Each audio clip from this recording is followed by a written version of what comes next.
like stick with it. Like you're gonna go through some, like I've gone through some times where I couldn't get a hold of him for 2 or 3 months, and he's had hospital stays for different things, and just trying to stick with it and reach out for help when you need it. I haven't needed it a lot, but a couple of times I've gotten help from Big Brother staff, and they've talked to him and then talked to me, and it's been a good.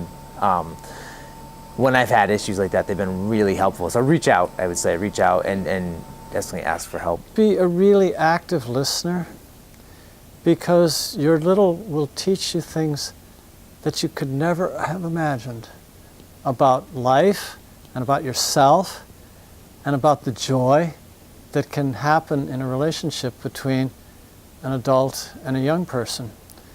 And I really learned so much from Josh because he taught me how to really listen.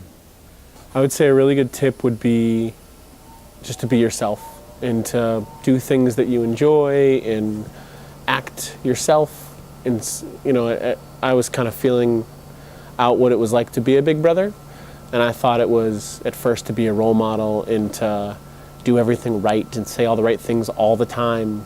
And our relationship progressed much faster when I just reacted like I would normally react and told him to, grow up when he was being a punk or whatever, and he would tell me to chill out when I was on edge or something, so that really helped. So just kind of being you instead of just trying to live the persona of a big brother.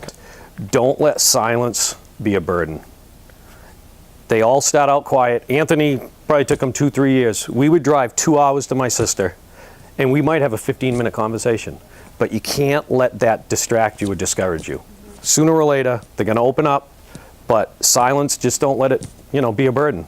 I also got to know his grandfather, his sister, his brother. So, I made a point to make a, effort to know his family as well as Anthony. If I could give a tip to a new big, it would be to relax and have fun.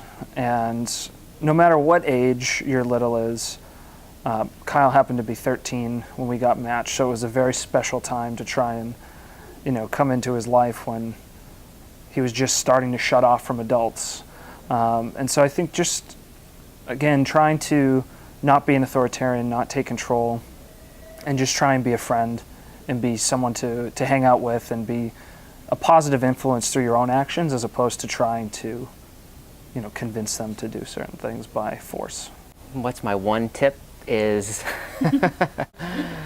I think through the whole time of our match, we were pretty consistent in terms of getting together at least once every 2 weeks. We almost never missed that. And even if we didn't have anything big planned, we would just get together and go see whatever movie was playing or go get a burger or something like that. So I'd say, getting together once every 2 weeks is a good thing to do.